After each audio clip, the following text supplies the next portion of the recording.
¿Qué tal? Muy buenas noches, mi nombre es Laura Hernández y hoy los estaré acompañando en directo. Esta semana se conmemoró el Día Mundial para la Prevención del Suicidio, que busca generar conciencia sobre este flagelo social que afecta a miles de familias y a comunidades en todas las regiones del planeta. De acuerdo con cifras de la Organización Mundial de la Salud, si bien existe un vínculo entre el suicidio y trastornos mentales como la depresión y el consumo de alcohol, los suicidios se producen también impulsivamente, en momentos de crisis. Por ejemplo, cuando se afrontan problemas financieros, rupturas de relaciones amorosas o por dolores causados por enfermedades crónicas. Los suicidios además están relacionados con conflictos, desastres, violencia, abusos, pérdidas y alguna sensación de aislamiento. Esto es lo que dice la OMS. Pues algo similar ocurre con grupos vulnerables objeto de discriminación, como los refugiados y los migrantes, también las comunidades de indígenas, miembros de la comunidad LGTBI, niños, adolescentes, en fin, víctimas de bullying y también los internos de establecimientos carcelarios. Pues bien, ¿cómo identificar comportamientos que pueden llegar a ser señales de alerta de un suicidio que está por venir? ¿Cuándo se debe acudir a un especialista para evitar un desenlace tan fatal como el del suicidio? ¿Qué se debe hacer cuando una persona ha perdido el sentido de su existencia? Pues bien, de prevención del suicidio lo haremos hoy en directo y queremos comentarles que ya están abiertas nuestras líneas telefónicas, están aquí apareciendo en pantalla, usted se puede comunicar para hacernos todas sus preguntas o comentarios. También estamos conectados a través de nuestro Facebook Live y Periscope, ya saben, siempre pueden dejarnos allí sus inquietudes, que nuestro hombre de las redes sociales se encargará de trasladarlas aquí a nuestro invitado, que en este caso es un psicólogo clínico, a quien ya presentaremos. Por ahora saludamos a Gustavo. Gustavo, muy buenas noches, estamos listos. Así es, Laura, muy buenas noches, encantado de saludarlo y por supuesto, encantado de saludar a ustedes, a todos los televidentes que se conectan con nosotros aquí en directo de Canal Capital. Entonces la invitación es, póngase cómodo en casa, tome el teléfono para que nos marque a través de nuestra línea telefónica o también se comunique con nosotros a través de nuestras plataformas digitales. Yo se las recuerdo, Facebook Live, Periscope y nuestra cuenta de Twitter, @Canal Capital. Por ahí usted puede enviar cualquier pregunta, experiencia personal o comentario que tenga acerca de nuestro tema del día. Entonces, como siempre, yo me quedo aquí muy atento y conectado a nuestras plataformas digitales para interactuar con ustedes desde ya. Habilitadas nuestras plataformas digitales y les recuerdo, esto es en tiempo real, así que tranquilo, usted conéctese, que yo estaré muy atento a sus sugerencias, comentarios o preguntas. Entonces, Laura, continúe usted con nuestro invitado, que vamos a quedar muy conectados a nuestras plataformas digitales, esperando sus comentarios de nuestros televidentes. Gracias, Gustavo, y en minutos entonces volvemos con usted. Y bien, para hablar de este tema de la prevención del suicidio, nos acompaña hoy Helvi Giovanni Sierra Vargas. Él es psicólogo con formación en psicología clínica y cuenta con una vasta experiencia en procesos de atención terapéutica e investigación clínica. Doctor, muchas gracias por acompañarnos en esta noche. Muy buenas noches, gracias por la invitación. Doctor, además usted es docente, ¿verdad? He apoyado algunos procesos de docencia, pero sobre todo he estado en procesos de atención terapéutica, investigación en el campo de la clínica y procesos de acompañamiento estudiantil en universidades. Perfecto, pues de todo esto vamos a hablar en este transcurso de este programa, pero por supuesto debemos empezar con citar las causas. Doctor, ¿por qué una persona llega a quitarse la vida? Como tú lo comentabas un poco, citando a la OMS, hay componentes multifactoriales. Múltiples causas pueden sumar a que una persona llegue a un intento o en el núcleo de los niveles a una ideación, a un intento o a un suicidio consumado. Uno de los puntos importantes desde el punto de vista teórico juega mucho son las estrategias de afrontamiento. Como comentabas un poco, los núcleos o las situaciones que llevan a situaciones de suicidio o de ideación suicida están ligadas a pérdidas de relaciones de pareja, situaciones relacionadas con deudas, a veces la pérdida de una asignatura, no haber podido conseguir algún ítem, desastres naturales, de ser de grupos vulnerables, como tú le decías, llevan a que la persona tenga que enfrentarse a una situación difícil, que ponga a prueba sus estrategias para afrontar esa situación difícil y si siente que no las tiene, en algún momento siente que la única salida es llegar a pensar en que es mejor morir o buscar una opción como el intento o el suicidio consumado. Bueno, doctor, ¿y qué factores de riesgo puede llegar a tener una persona para que cuando se conjuguen esos factores de riesgo con ese momento de crisis, ese punto de quiebre en la vida, el desenlace sea un suicidio?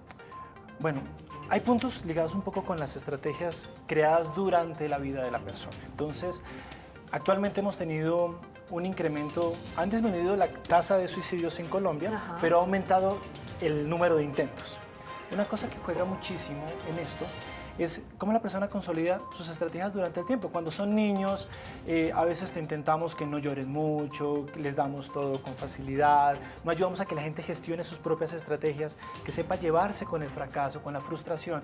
Y en algunas ocasiones esto podría ser un elemento que a futuro pudiese servir de detonante, es decir, la persona se siente ahogada, sin herramientas para avanzar y opta por una solución lo más pronto posible o algo que le ayude a conciliar su dolor, como podría ser en esta situación el suicidio. Otras situaciones que pudiesen servir como elementos desencadenantes o de alerta están ligados a eventos traumáticos fuertes que la persona no esté lista para sobrellevar. Entonces, no sé, un ejemplo sencillo podría ser alguien que tiene una relación muy cerca con su madre. Entonces es muy simbiótico, muy cercano, muy apegado y en algún momento pues el familiar va a morir o se va a ir de la casa o alguna situación de estas y no está listo para llevar esa pérdida. Bueno, doctor, usted habla de estrategias, ¿cierto? Que el ser humano tiene que estar dotado de estrategias para que cuando llegue ese momento de crisis lo pueda resolver a su favor, ¿cierto?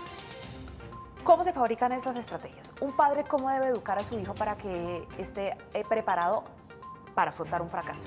Ok, una de las situaciones de manejo y afrontamiento de fracaso es a veces que no se le deja a la persona gestionarse con el dolor del fracaso. ¿Cómo es Entonces, eso, doctor? no sé, un niño perdió un juguete. Entonces al niño, en lugar de dejarlo que se aprenda a gestionar, aprender a asimilar la pérdida, lo que haces es conseguirle de manera automática Otro juguete. Eso está mal. En algunas circunstancias no ayuda mucho. ¿Por qué? Porque no le permite al niño aprender a gestionarse con su propio dolor, a gestionarse con el fracaso, a saber que tal vez no puede obtener lo que quiere de manera inmediata, tendrá que esperar un tiempo y tendrá que aprender a entender que no todo lo puedes obtener de manera inmediata. Y eso puede ser algo que ayuda muchísimo. Entonces, el no permitir a las personas gestionarse con su dolor también puede ayudar muchísimo a que las personas lleguen a ideaciones o a intentos suicidas. Ahora, doctor, una persona ya en la adultez empieza si bien no va a tener de pronto un momento de crisis dramático, en pequeños fracasos que va teniendo en la vida puede ir identificando qué tan preparado está para afrontar estos momentos, ¿cierto? Y es una responsabilidad de todos saber cómo estamos preparados emocionalmente y psicológicamente para afrontar ello.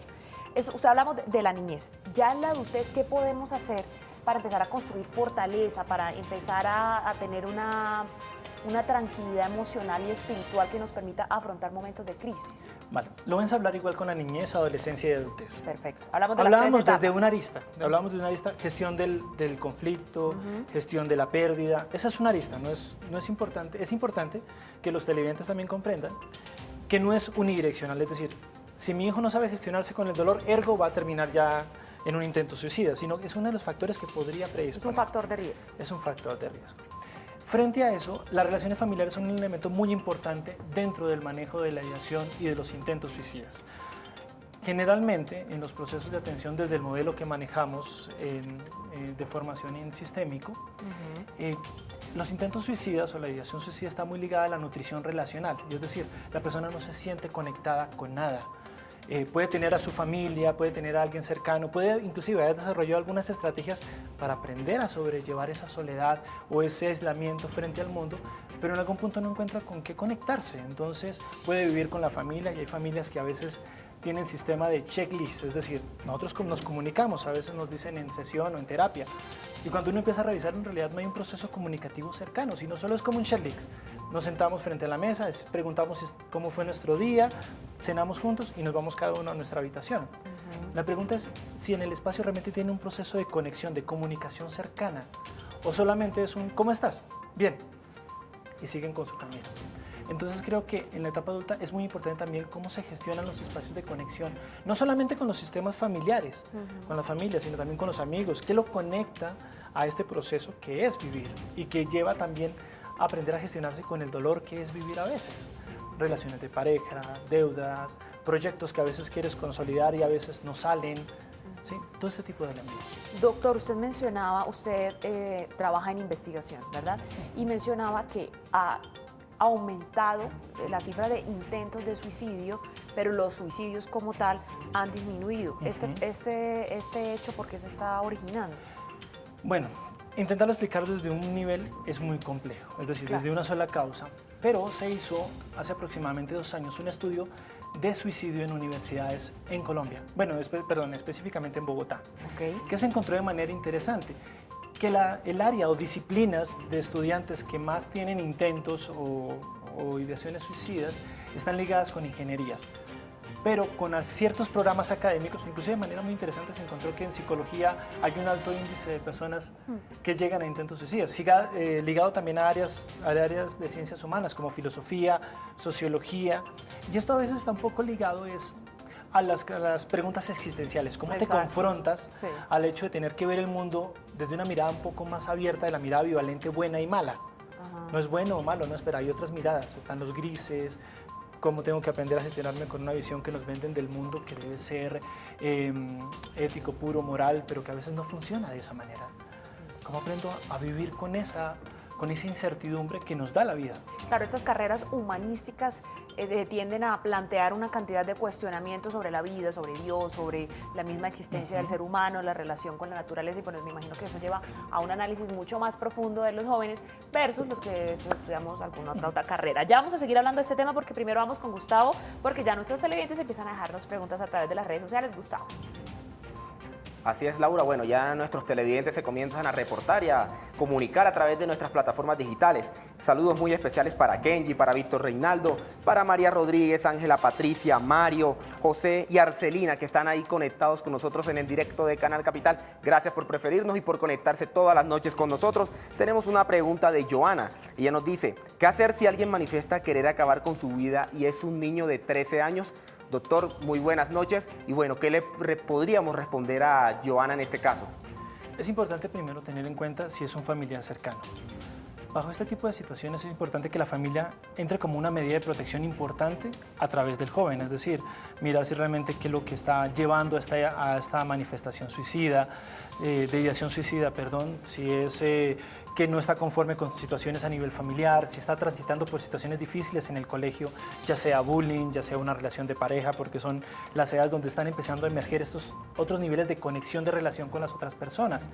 Si sienten que la situación es muy, muy compleja, es decir, que realmente hay un proceso complicado con él, sea que ya ha tenido cutting, que son los cortes que tienen a veces los muchachos, ha tenido una planeación del evento de la ideación suicida, es importante que busquen también acompañamiento terapéutico. Ya vamos otra vez con Gustavo, que tenemos otra pregunta. Pero, doctor, desde la primera manifestación que tiene el joven, ¿no es bueno acudir enseguida a terapia, psicólogos, psiquiatras? ¿Es bueno esperar? Bueno, no puedo utilizar tanto el término que es bueno esperar, sino Ajá. que hay que mirarlo dependiendo del contexto y la medida. Digamos, alguien puede decir, estoy cansado y quiero morirme ya, pero es una forma de expresar algo que le está incomodando. No es que tenga en el trasfondo una ideación suicida, pero pues si uno empieza a ver señales como hay cutting, hay planeación, la persona se desconecta, no se conecta con la familia, está aislado, está triste, está cabizbajo, uno ya empieza a mirar señales que están sumando y que sí llevan a tener que buscar un acompañamiento extra a nivel profesional, ya sea terapéutico o psiquiátrico en este sentido. Gustavo. Ok, bueno, quiero seguir invitando a nuestros televidentes que se conecten a través de nuestras plataformas digitales, también que se comuniquen con nuestra línea telefónica, que bueno, nuestro doctor estará atento para resolver cualquier duda o inquietud que ustedes tengan. Inmediatamente me voy con nuestra televidente Diamar. Ella nos pregunta, ¿cómo podría manejarse las iniciativas suicidas en personas que sufren de ansiedad y depresión? Bueno, doctor, ¿qué le podríamos decir a Diamar en este caso? Bueno, Diamar, si el diagnóstico está ya establecido como ansiedad y depresión y tiene una contención psicofarmacológica, es muy importante estar muy pendiente de cada una de la persona, que está refiriendo la ideación suicida. ¿Por qué? Porque generalmente estos casos con depresión y con ansiedad pueden llegar bajo una situación de alta perturbación, es decir, de estrés o alto nivel de bajo estado de ánimo, llegar a ser un intento que puede ser contundente. Entonces es muy importante estar haciendo seguimiento. La recomendación es que no siempre se haga contención psicofarmacológica, sino que se trabaje a la par con atención terapéutica, es decir, no solamente llevar atención por psiquiatría, de medicamentos que hagan la contención de la persona que está con ansiedad o con depresión, sino llevar un proceso también gradual de terapia que ayude a avanzar en el dilema que está llevando la persona. Doctor, ya vamos a profundizar en los tipos de enfermedades mentales que se constituyen como un factor de riesgo y que pueden desencadenar en un suicidio. Pero quisiera que evacuáramos primero el tema que estábamos tocando anteriormente, y es que la Organización Mundial de la Salud cita también que la segunda causa de muerte entre jóvenes, entre personas entre los 15 y los 29 años, es el suicidio. Es la segunda causa de muerte en esta población. ¿Qué es lo que hace a las personas entre los 15 y los 29 años más vulnerables y que hace que sea entre esta población más común el suicidio? Bueno, hay que mirar primero el esquema contextual. ¿Sí? En Colombia podrían responder más ciertos grupos de edad que a comparación de Estados Unidos. El primer mundo y Latinoamérica tienen algunas diferencias frente al comportamiento de respuestas en ideación y en procesos suicidas. En primer mundo a veces se dispara no solo en jóvenes, sino también en personas ya en edad adulta, tercera edad. A veces sucede bastante esto.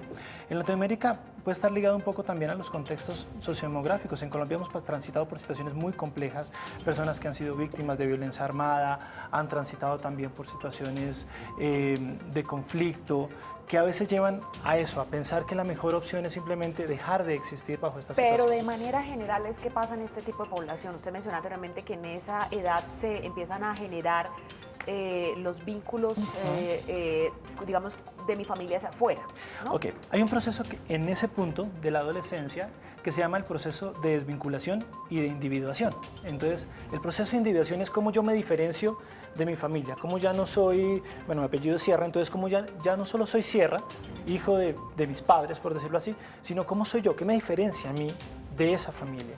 Eso es un proceso también que es muy difícil, porque a veces los padres quieren que uno siga el mismo esquema, que sea igual al papá, a la mamá, al tío, qué sé yo. Adicionalmente, el proceso de desvinculación y es el proceso de salida del hogar. Es decir, cómo me aprendo a gestionar de que puedo tener a mi familia, pero puedo salir de ella a entablar otro tipo de relaciones. Y a veces es difícil, porque las relaciones familiares en algún punto son relaciones casi seguras. En algunos casos, en otros no. Sí. Pero son relaciones casi seguras, donde yo sé que el vínculo está fijo. Pero tengo que salir a enfrentarme a conseguir una relación de pareja donde el vínculo no es fijo, aprender a gestionarme con amistades donde tengo que aprender a sobrellevar las diferencias, a gestionarme con la incertidumbre de si va a funcionar o no va a funcionar, con la diferencia. Y eso a veces es muy complejo para los muchachos. Bueno, vamos a empezar a comunicarnos con nuestros televidentes. Ya empiezan a sonar las líneas de En Directo. Aquí está nuestra primera llamada de la noche.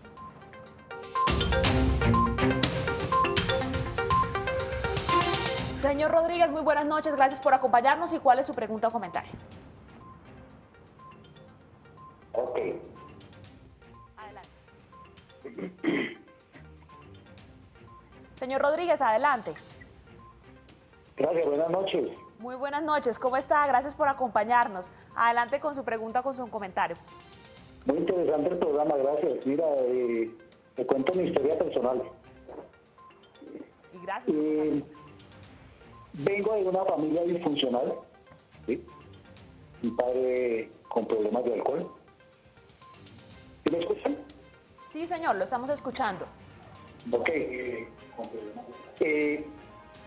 Tuve una pérdida de 3 familiares, madre, padre y hermana, en 2 años.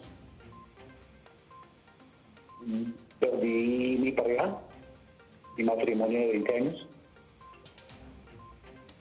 Después tuve un accidente fuerte. Me encuentro desempleado. No es que me esté quejando, ¿no? O sea, no es que me esté lamentando. Pero ha sido una situación un poco difícil. Y hay ocasiones que uno se siente como acorralado. Entonces no me he dejado hundir. Yo he sido fuerte, ¿no? Pero sí me gustaría saber de qué manera puedo fortalecerme yo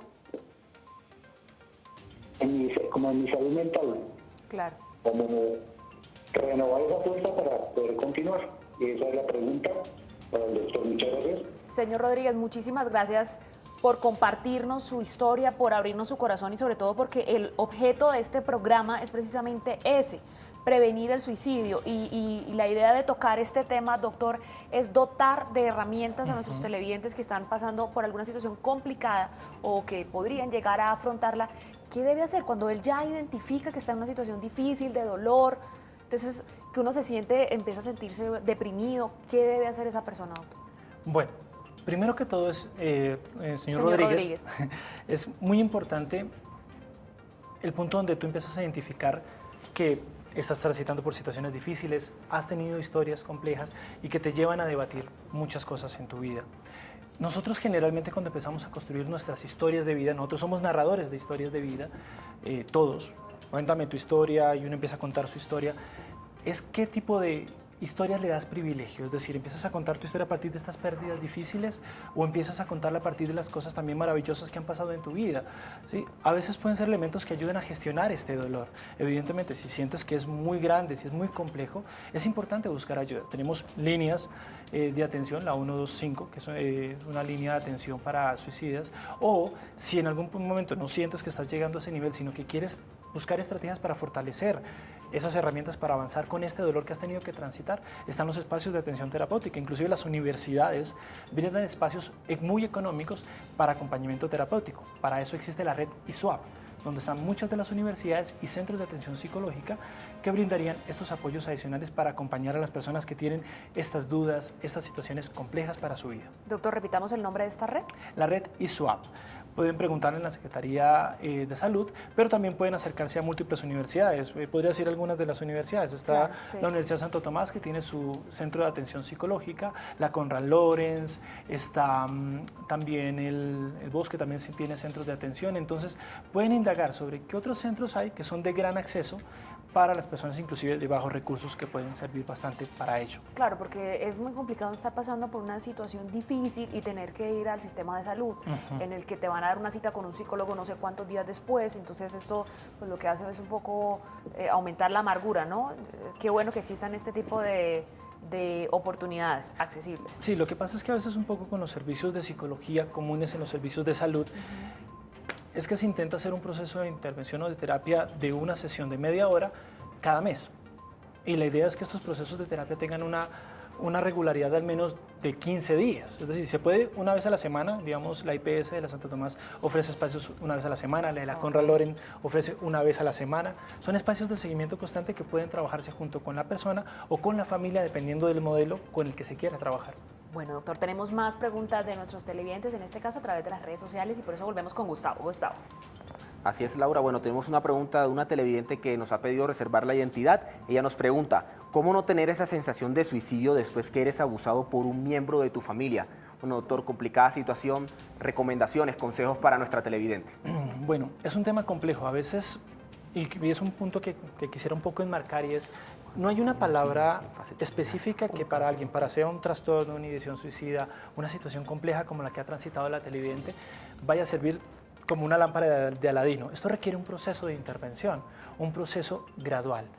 Para este caso yo te recomendaría de manera puntual que buscases un espacio de atención terapéutica para poder comentar esto que te duele y co-construir con tu terapeuta espacios de intervención y espacios o herramientas que les permitan avanzar, y a ti te permiten en especial avanzar e integrar esta historia difícil en tu vida. Una pregunta de Diego Triana. Él dice, cuando tienen un SIDA en fase terminal o cáncer incurable, no sirve ni la psiquiatría que lo ayude. Falta de oportunidades de trabajo y sentirse fracasado, caer en bancarrota después de ser millonario. Maltrato y rechazo familiar, rechazo social, rechazo escolar o bullying. Todo eso conlleva al suicidio y muchas veces terminar con la pareja después de muchos años de relación. Entonces, doctor, ¿todas esas características son pues viables para suicidio? Pues ¿pueden ser una causa? Eso está un poco ligado, para Diego, lo que nos comentaba, un poco ligado a como le decía al señor Rodríguez, cómo narramos nuestra vida. Estamos muy acostumbrados a traer siempre las historias tristes. Es muy fácil a veces cargar nuestra historia a partir de historias tristes. De niño pasó esto que fue difícil, de adulto me pasó esto, de joven. Pero la vida también tiene espacios muy agradables, espacios que te permiten conectarte, que a veces inclusive los olvidas por estar tan pendiente del dolor que te ha traído la vida. Entonces, a veces es importante en esas situaciones que son complejas mirar qué te conecta realmente con vivir. No sé, una madre que ha tenido una situación muy difícil, que ha perdido el trabajo, que ha querido o pensado posiblemente en querer acabar con su vida, ¿qué hay de bueno también en ella? Están sus hijos la conectan, le dan un motivo para avanzar, sus creencias también, las creencias religiosas, lo que lo conecta con vivir, con lo que lo conecta con algo más allá de sí mismo. Bueno, doctor, una persona que decidió quitarse la vida, ¿pasó por alguna enfermedad mental en No todos siempre. los casos? No siempre. Han existido casos inclusive de personas que no tienen ni un solo historial de riesgo, es decir, no mencionaron ideación suicida, no tenían Depresión, historial de ansiedad. familiar, e inclusive en una situación de embriaguez optan por intentar ahorcarse y termina sucediendo. Ok. Es decir, a veces emerge de manera espontánea porque la situación es tan dolorosa que desborda a la persona. Ok. Entonces, por eso es muy importante que empiecen a identificar si sienten que realmente eso los está desbordando. No sé, alguien que siempre ha tenido relaciones de pareja, no ha tenido ningún problema en terminarlas, pero de repente termina una nueva relación de pareja y empieza a darse cuenta que ya no es tan fácil avanzar en eso, que le sigue doliendo, que lo está torturando o la está torturando. Es importante que empiece a mirar si tal vez ya requiere otra voz que le acompañe en ese proceso. Bueno, vamos a hacer una pequeña pausa, doctor. Tenemos muchas preguntas aún en el tintero y también llamadas y preguntas de nuestros televidentes a través de redes sociales. Pausa para comerciales. Antes, aquí está nuestro dato sobre el tema de hoy, la prevención del suicidio.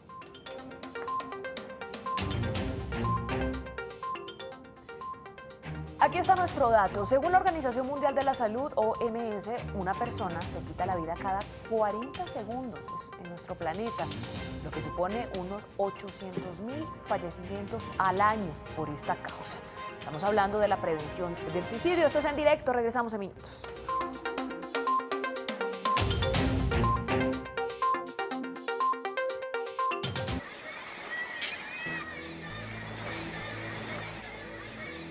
Algo huele mal cuando se roban el futuro de nuestros hijos. La Contraloría General de la República encontró malos manejos en 24 departamentos del país en el programa de alimentación escolar desde el 2016. Procesos fiscales siguen avanzando para hacer pagar a los responsables. Contraloría General de la República. Cuidar lo nuestro tiene sentido. Este es el comienzo del camino a la gloria para las futbolistas de la capital colombiana. No se pierda este sábado 15 de septiembre a partir de las 9:30 de la mañana. El partido Gol Star versus Bacatá FC. La Liga de Fútbol de Bogotá se ve y se vive por Canal Capital.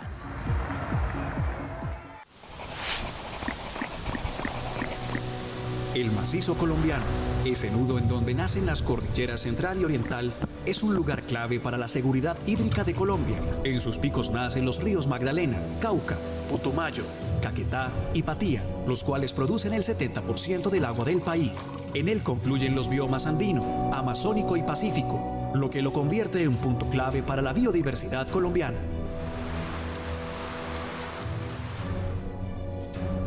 El COMPES 3915 da los lineamientos para el desarrollo regional sostenible del macizo colombiano. Cauca, territorio ambiental para la paz.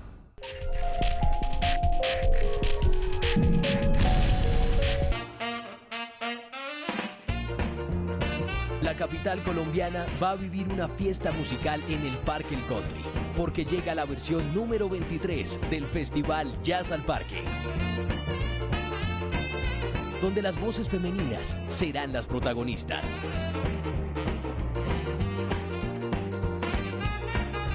Disfruta de las presentaciones, las entrevistas y todo lo que pasa en el Festival Jazz al Parque 2018 este 22 y 23 de septiembre, solo por Canal Capital.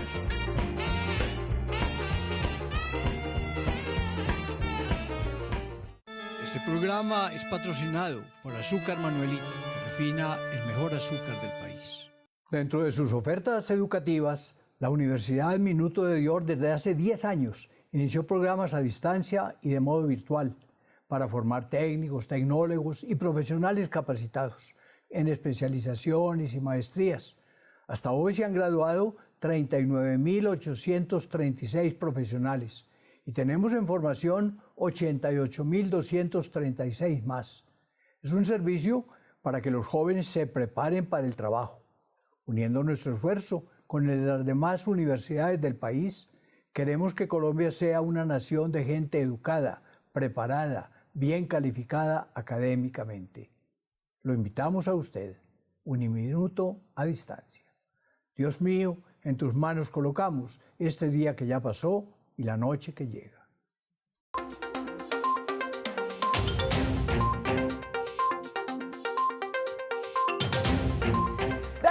continuar con nosotros en directo. Hoy nuestro tema, estamos hablando de la prevención del suicidio. Nos han llamado internamente y nos han pedido líneas a las cuales puedan comunicarse y acceder a ayuda. Lo pueden hacer al siguiente teléfono, que es la IPS de la Universidad Santo Tomás, que entrega ayuda inmediata sobre este tema. Si usted necesita ayuda inmediata, 587-8797, 587-8797, extensión 1941, Universidad de Santo Tomás, que está ayudando de una forma muy accesible económicamente hablando a los pacientes que quisieran, o pues a las personas que tengan algún tipo de necesidad psicológica o que quieran, que estén afrontando una situación difícil.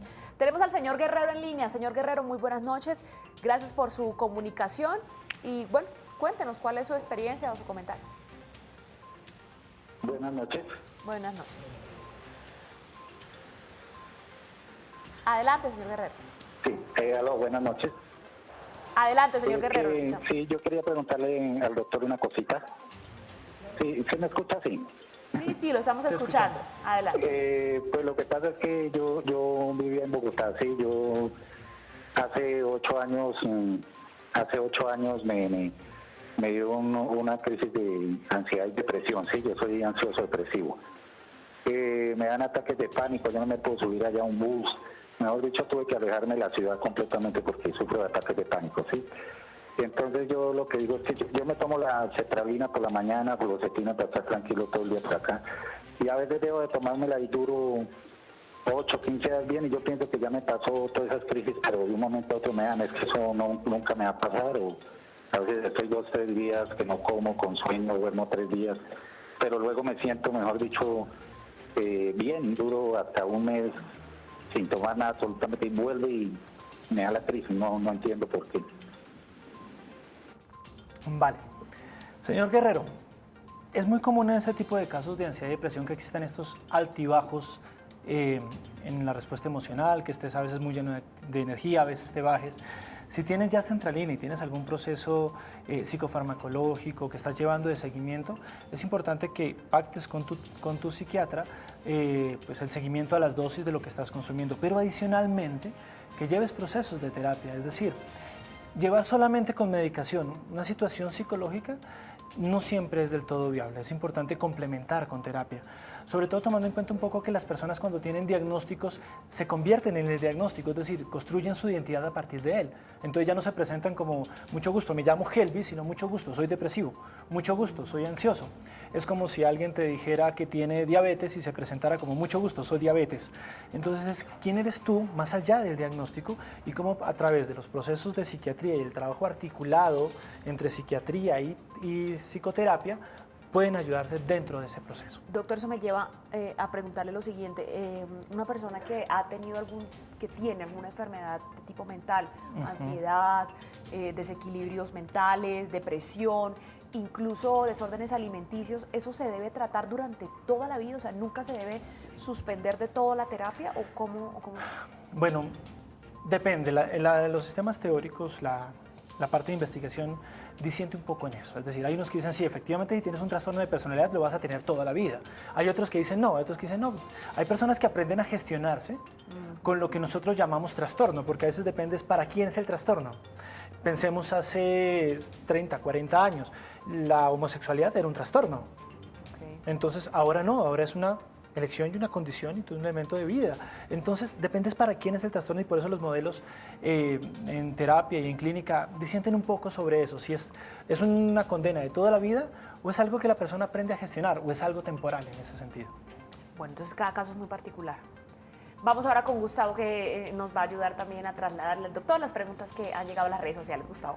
Así es, Laura, rápidamente me quiero darle saluditos a esos televidentes, César Beltrán, fiel televidente en directo, Juan José Rivero, Ángela, que nos está viendo desde Medellín, Alexandra desde Barranquilla y Carlos desde Ecuador. Muchas gracias a todos por estar conectados, por esa sintonía y por preferirnos todas las noches aquí en el directo de Canal Capital. Voy inmediatamente con Gianluca Gascas. Él nos pregunta, ¿qué recomienda hacer para combatir las frustraciones en los aspectos de la vida, personal, profesional y laboral? Bueno, Gianluca, el punto central es un poco lo que hemos estado dialogando durante el programa y es entender que estas situaciones de frustración hacen parte de la vida, ¿sí? A veces nos venden conceptos de vida un poco, a veces sobre el amor inclusive, el concepto corintellado de que si no es sufrido no es amor, el concepto Disney de que debe ser el príncipe azul y todo debe ser hermoso. O el concepto de las películas donde la vida debe ser hermosa, todo debe salir perfecto y genial, y a veces la vida no funciona así y tenemos que aprender a gestionarnos con eso, aprender a entender que tal vez inicies una empresa, algún proyecto y tal vez algo falle, y es, si tienes las herramientas para avanzar en esa situación, a pesar de que se presente alguna dificultad, lograrás gestionarte con eso, integrarlo a tu vida, generar nuevas herramientas y avanzar al respecto. Doctor, un conflicto no resuelto durante la infancia, ¿es un factor de riesgo? ¿Puede llevarnos al suicidio en la adolescencia o en la adultez? Bueno, eso era un poco lo que hablábamos anteriormente, y es no crear modelos deterministas, es decir, no decir que si tienes un conflicto no resuelto, has tenido una infancia difícil, ergo vas a tener un intento suicida. En Colombia hemos conocido de casos, he atendido personas que han transitado por situaciones muy difíciles, víctimas del conflicto armado, han tenido abuso, y son personas que se conectan tanto con la vida, ¿sí? Llegan inclusive a terapia no por un conflicto de ideación suicida, sino porque tuvieron un conflicto de pareja. A veces llegan, no, es que no me llevo bien con mi esposo, pero cuando uno empieza a encontrar esas historias tan difíciles y se da cuenta que la gente a pesar de eso se conecta y quiere seguir adelante, es muy interesante. Pero también hay situaciones donde hay personas que a veces tienen ideación o un intento suicida porque, qué sé yo, se les rompió la consola de juegos, no lograron comprar el celular que querían. Pero esto es real, doctor, o sea, llegan casos al consultorio de mamás y papás con niños que porque se les rompió una consola de videojuegos se sí, o porque no les regalaron algo. Entonces mi hijo pidió de Navidad que le regaláramos cierto equipo, cierto accesorio, no se lo compramos, entonces intentó suicidarse porque no supo gestionarse con el dolor. Son situaciones que a veces emergen, como casos donde a veces la persona, como decía, a veces ebria, intenta hacer algo simplemente por el momento, sin ningún historial previo de ideación suicida o de factores de riesgo, y termina siendo consumado. Bueno, doctor, los últimos 15 minutos de este programa los vamos a dedicar a hablar completamente de prevención, porque ese es nuestro objetivo.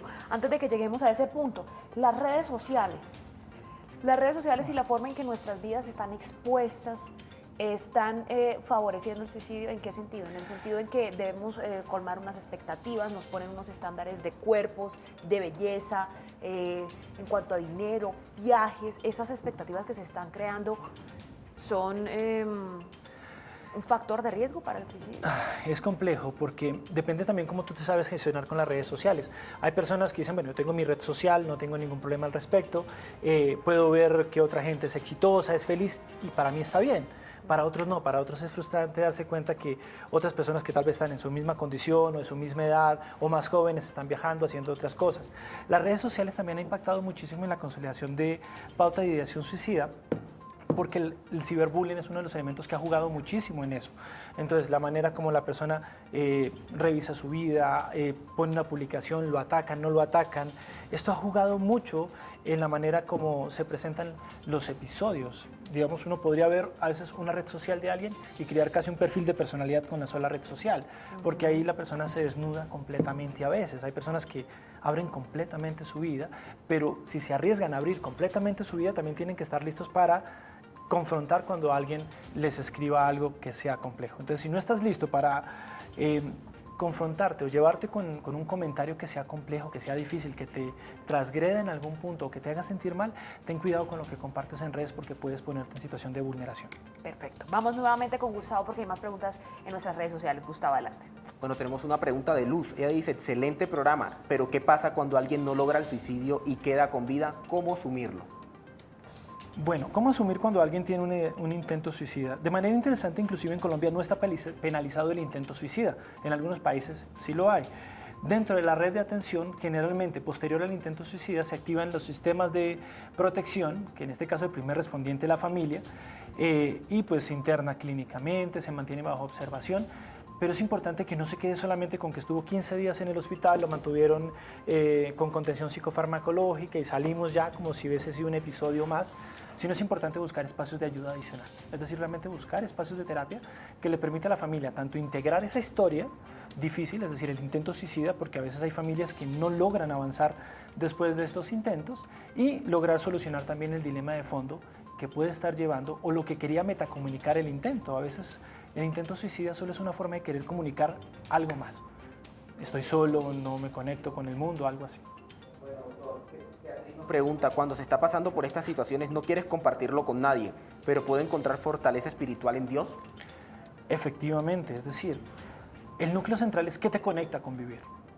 Puede ser una persona, la familia, las creencias también son importantes en este sentido, es decir, sea que creas en Dios, que tengas otro tipo de creencias religiosas, es que te ayuda a conectarte, que te motiva a aprender a transitar sobre esta situación difícil y querer avanzar.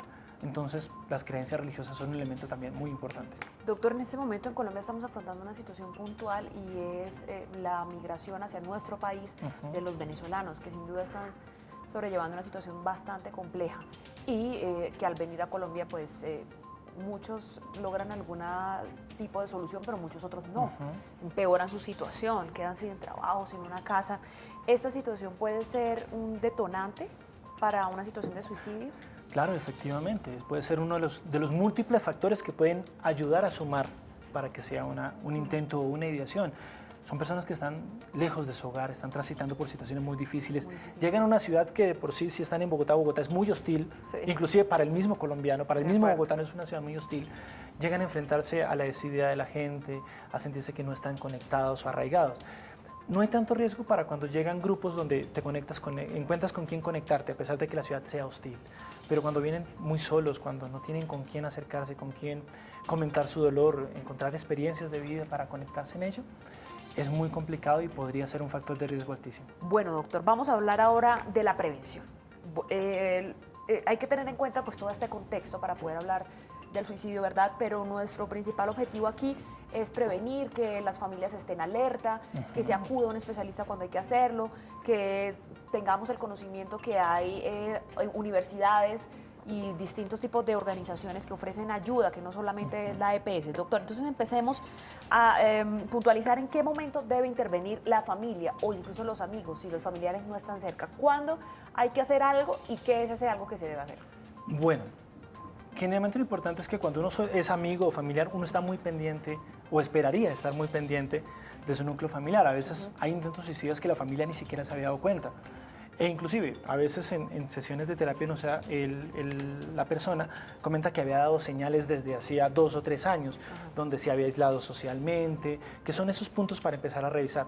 Te estás aislando socialmente, tu familia casi no comparte contigo, tu familia casi no te ve, si te preguntas si estás bien o mal no hay casi conexión, está muy callado, no quiere compartir con ellos, está llorando de manera muy seguida. Hay cutting, que es una de las señales también muy marcadas. ¿Sí? Hay conductas autolesivas, son cosas que hay que empezar a revisar. ¿Y qué debe hacer esa persona? Es decir, soy amiga o soy la mamá o soy la hermana.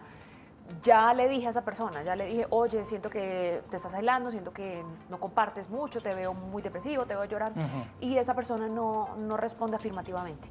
Bueno, dentro del marco legal que hay en Colombia, el primer respondiente es la familia, es decir, si te enteras o ves a tu amigo en una situación compleja, debes notificar a la familia.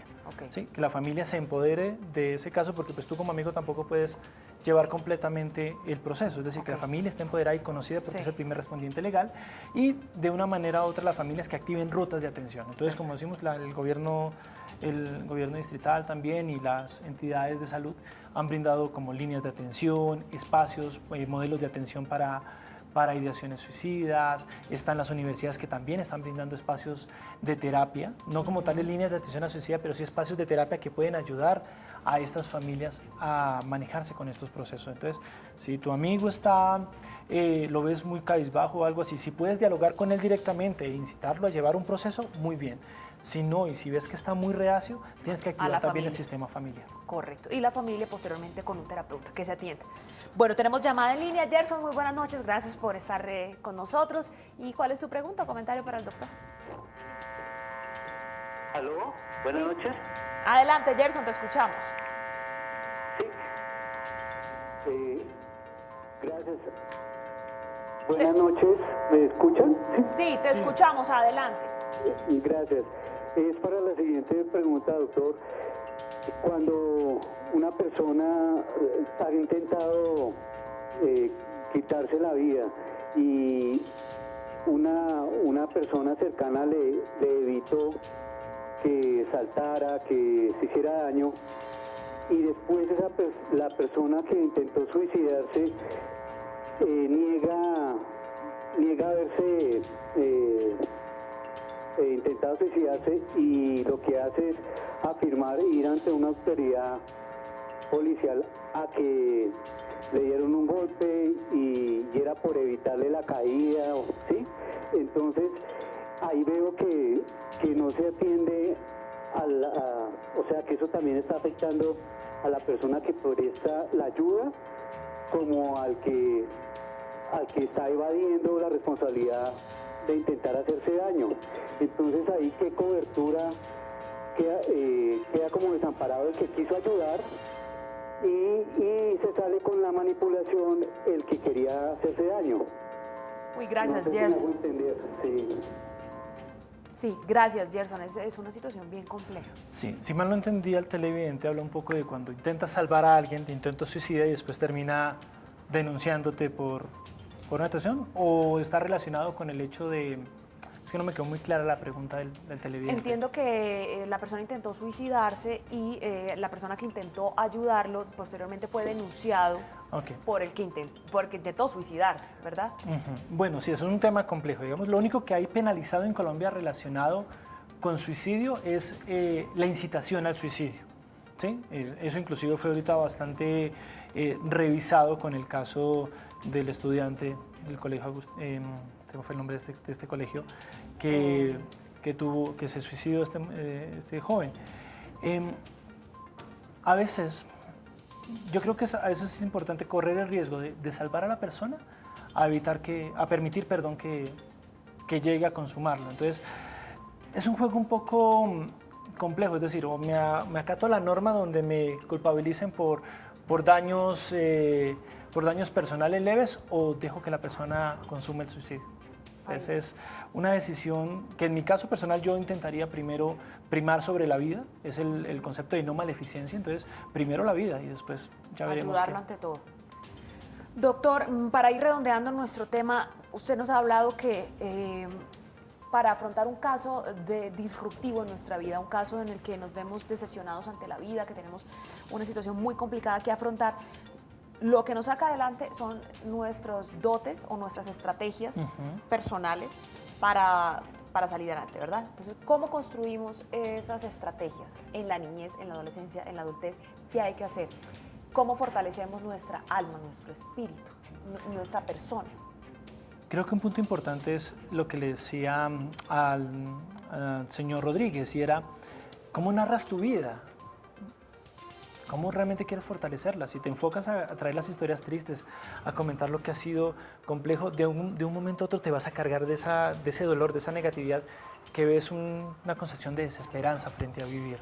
Entonces, ¿sí? Lo primero es hablar desde lo positivo, ver la vida como es, con lo negativo y con lo positivo, pero no dar, es un poco el dilema de Intensamente, de la película para los televidentes que la han visto, y es qué emociones son permitidas en mi vida. Hay gente que no permite la emoción de felicidad, es decir, siente que su vida tiene que siempre hablarse desde el dolor. Otros, al contrario, siempre la hablan desde la felicidad y jamás permiten un acervo de dolor. Y cuando aparece el dolor, los vuelve nada, como dice popularmente. Entonces, les es difícil gestionar si puede terminar en un intento suicida. Fortalecerse es aprender a comprender cuáles son tus herramientas, con qué herramientas cuentas para enfrentarlo y cómo puedes actualizarla y con quién cuentas para avanzar. Porque a veces sentimos que tenemos que estar solos. Y estar solos no siempre es lo más viable, y es con quién te conectas. Decía un poco fuera de cámara, y he tenido personas en terapia, familias en terapia, que a veces no parecen familias, sino parecen un grupo de personas que comparten una casa. Revisen realmente sus vinculaciones, revisen si están conectados con la gente con la que comparten.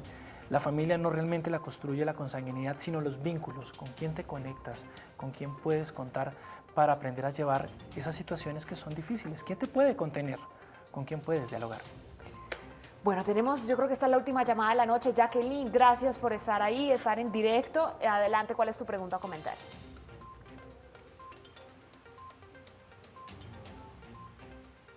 Jacqueline, ¿estás ahí? Sí, ¿aló? Sí, adelante, Jacqueline, adelante. Buenas noches. Muy buenas noches. Reina, quiero hacerle una pregunta al doctor. ¿En qué consiste? Yo tengo 40 años. ¿En qué consiste en que a veces a mí, o sea, personalmente a mí me ha pasado, en muchas ocasiones he querido, o sea, como acabar con mi vida, acabar con, o sea, como un cansancio, como una cosa de que ya no le encuentro como sentido a muchas cosas, ¿sí? Y a veces es como un desespero, es como una cosa que no sé cómo explicarlo. No sé, yo tengo 4 hijos, ya todos son pues adultos.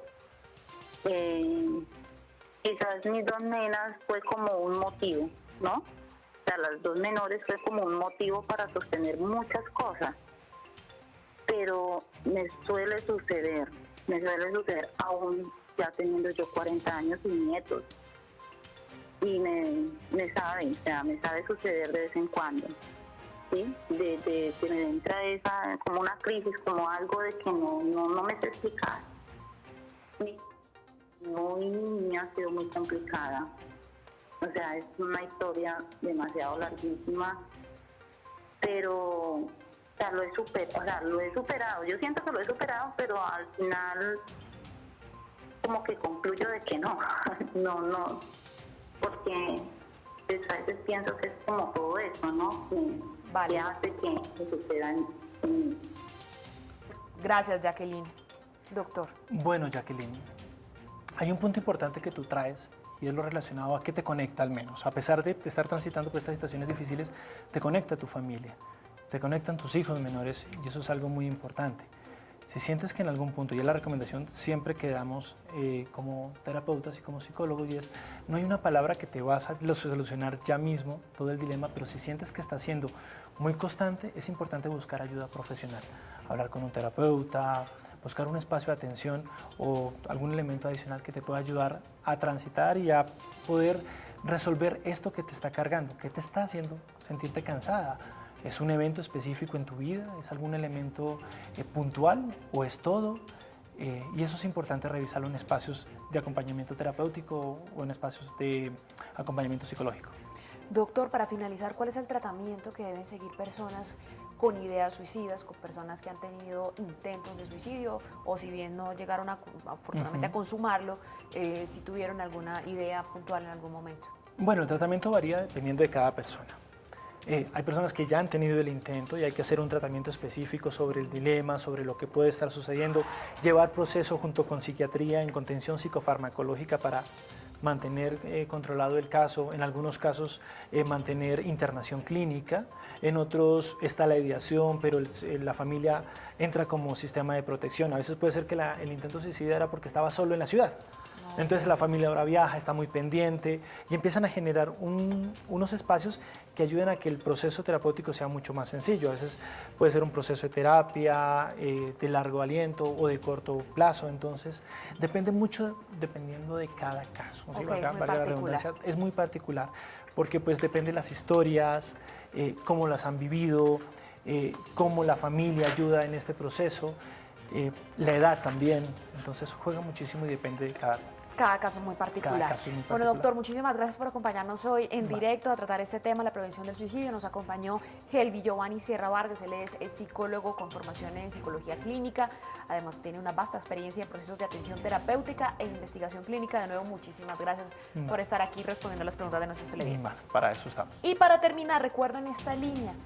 587-8797 es el número de la IPS de la Universidad Santo Tomás a la cual usted puede acudir si siente que necesita algún tipo de ayuda, algún tipo de soporte médico. 587-8797 y se comunica a la extensión 1941. Muchas gracias, señor. Soporte psicológico especialmente para espacios de atención terapéutica. Y también usted mencionaba otra, una línea, la red ISWAP, es decir, van a cualquier universidad, sea la Conrad Lorenz o a la Santo Tomás, que son espacios de atención terapéutica. Y allí les pueden también brindar los contactos de la red ISWAP para ir a otra universidad o otro espacio de atención, que, si no lo pueden atender asequible y que podría ayudarles bastante. Si no lo atienden ahí, lo pueden referir a otros que también sea económicamente accesible. Doctor, muchísimas gracias. Gracias a ustedes siempre por su compañía. Esto fue En Directo. Nos vamos, pero a continuación viene la visión central de Capital Noticias. Ahí los esperamos. Ya nos vemos.